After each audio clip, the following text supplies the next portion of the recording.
So yun mga kababayan, mga kabarangay, no? Isang magandang hapon po sa atin.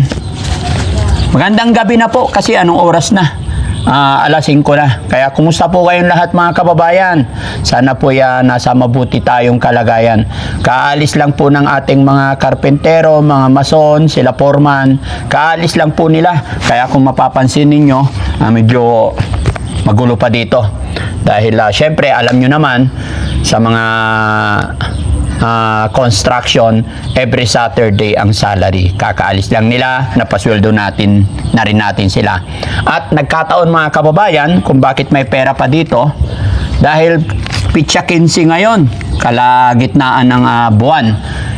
Bukod sa sweldo ng ating mga karpentero, salary day din ng ating mga cameraman, editor, lahat po. Kaya meron pa.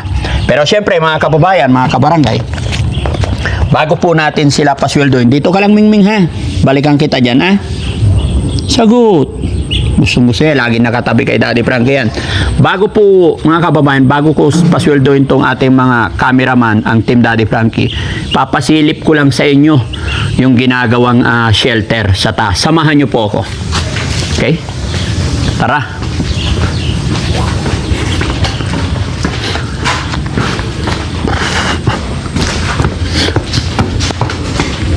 Inuna ko sa taas mga kababayan. Ayan. Oy, medyo madilim na, no? Pero unti-unting gumaganda na. Room number 1 mga kababayan, ito yung unang kwarto. Ayan, anong tawag dito? Masilya pa lang to. Ayan. Pero ramdam ko na yung kagandahan, no? Nakakatuwa. Nakakaalis ng pagod. Kasi kung papansinin ninyo, sarap. Sarap sa pakiramdam na yung mga pagsisikap, pagtsatsaga natin ay unti-unting nakikita natin yung ating mga pinagpaguran. Ayan o, tingnan. Maganda sa labas yan. May balkonahe yan, no? Tapos, ito, tingnan nyo sa kabila, mga kababayan. Almost same lang naman. No? Same lang yung laki, same yung lawak ng room, tapos din yung ceiling natin, parehas lang yan. Pero hindi pa tapos yan, gaya ng aking sinabi mga kababayan, masilya lang yan. So, nag-iisip pa ang Daddy Frankie kung anong kulay ang ilalagay natin dito sa gilid. And then kung ano pa yung mga design. Pero syempre may mga recommendation ang ating mga puriman, no? Okay, maganda pa mga kababayan. Para sa akin kasi natutuwa na po ako kasi unti-unti. Siguro mga ano na lang to, isang buwan na lang. Bukas nga pala order na kami ng tiles. Ito, silipin nyo yung CR. Ito mga kababayan, nabili ko po ito. Ito, manikin to, no? Yung revolto. Ayan, medyo madilim lang talaga kasi hapon na. Ayan. Pero maganda, ilalagay ko dun sa harap bukas pag tapos na. Pinatayo ko lang muna dyan, no? Pogi yan, no? Pero papakita ko yung CR sa inyo mga kababayan. Ito. Ay, madilim. Lagyan natin ng ilaw. Taran! Yun. Oh, maluwag tong CR na to mga kababayan. Pag natapos, ang kalalabasan nito, kalahati, half body, pataas, salamin po ito. Nandito ang shower, para pag naliligo ka, naliligo itong mga beneficiary natin, kikita yung katawan nila. No? Dito ang bowl. Ayan. Pero dito, malaki. Gusto ko kasi sa shower room, yung maluwag, yung hindi, para dito, hindi talsik-talsik, kahit magtalsik, hindi madumi. Pero tiles yan hanggang taas. No? Ayan. Tapos sa salamin to, ayan, maganda. Medyo lang mga kababayan kasi ang empleyado natin dito, ilan ba sila kanina? 8 tao lang everyday. So, sulit din, okay din yung trabaho nila. Yun nga lang, medyo may kalakihan yung gastos. No? Dito naman sa sala, mga kababayan. Yan. Hoy, mamaya ako napatayin yung ilaw. Wala pang ilaw mga kababayan, hindi pa nakalagay. Ay, ito! Ito yung sink natin sa lababo natin. Dito. Tapos ito, glass yan mga kababayan. Glass window lahat yan. 1, 2. No? Pero ano yan, nabubuksan. Hindi nakapix. And then, ito yung sa may harap ng hagdan. Ayan. Mga nakapix po yan. Nakapix. Yung salamin dyan. Baka this coming Tuesday, kakabit na po. I-update ko rin kayo kung gaano kaganda yung palagay nating salamin. Pasensya na kayo kung madilim mga kababayan. And then, dito mga kababayan yung malaking TV. Yan. May designer din po ako dyan kasi lalagyan natin ng maganda. No? Tapos may ilaw na maganda. Para kunwari, mayaman. Di ba?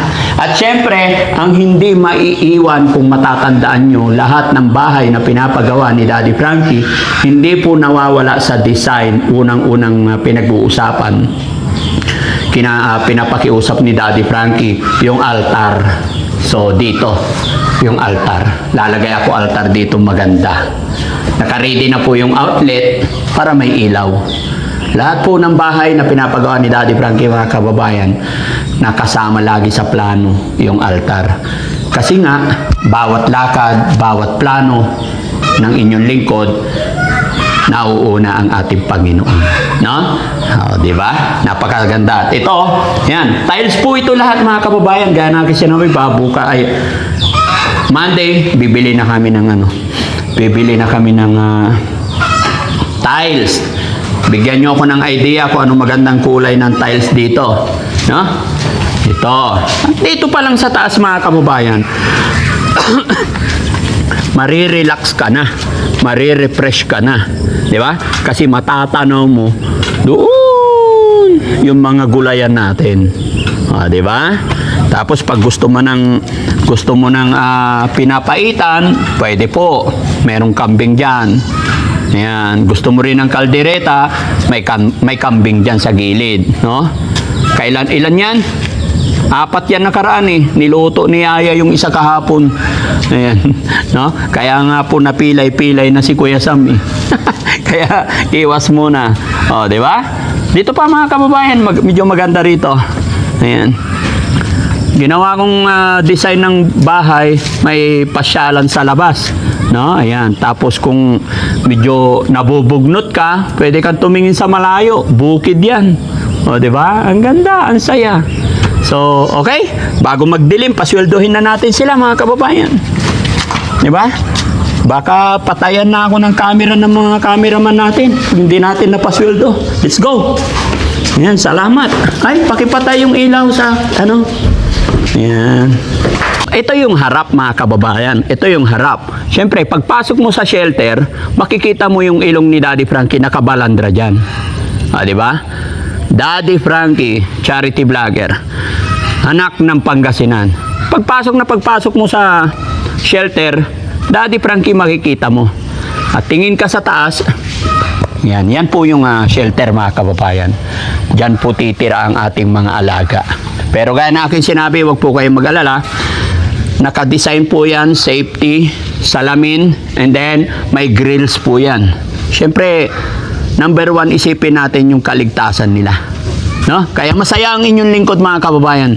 Sana masaya rin po kayo. God bless po. Tara, pasweldo na tayo. Very good naman yung Ming ko. Hindi talaga siya umalis, oh. Sabi ko, dito ka lang, Ming. Very good, No, pasweldo na tayo. Hindi talaga siya umalis. Saan yung mga anak mo? Okay. Pasweldo na tayo. Kuya Rizky, asan yung listahan mo? Hindi ko makita, ka. Ito lang sa likod. Ay. November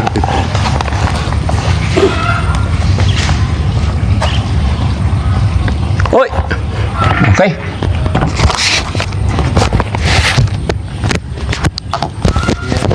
Wala si Kuya Jesse mga kababayan, day off po niya. Kasi yung nagpapagawa rin siya ng bahay niya. No? Sana all.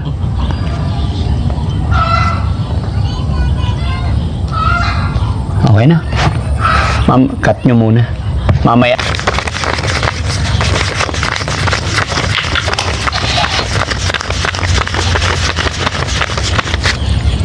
Malaglag ka.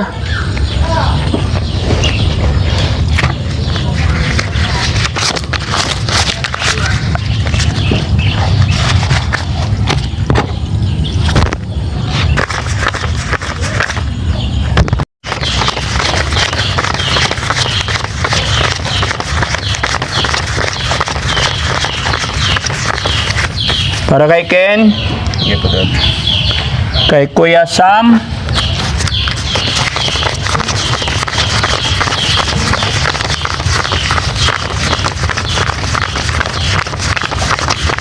Kuya Sam, Kuya Rizky,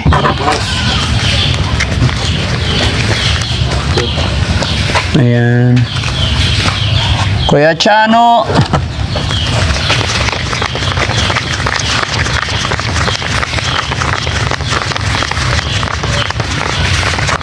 Kuya Chano, si Yaya. Thank you, Dads. Oh, mamaya na si Yaya tsaka si Jessie kasi wala sila rito. Si Yaya busy. So ayun mga kababayan, maraming salamat po. And mag-iingat po tayo parati. God bless po. Thank you so much.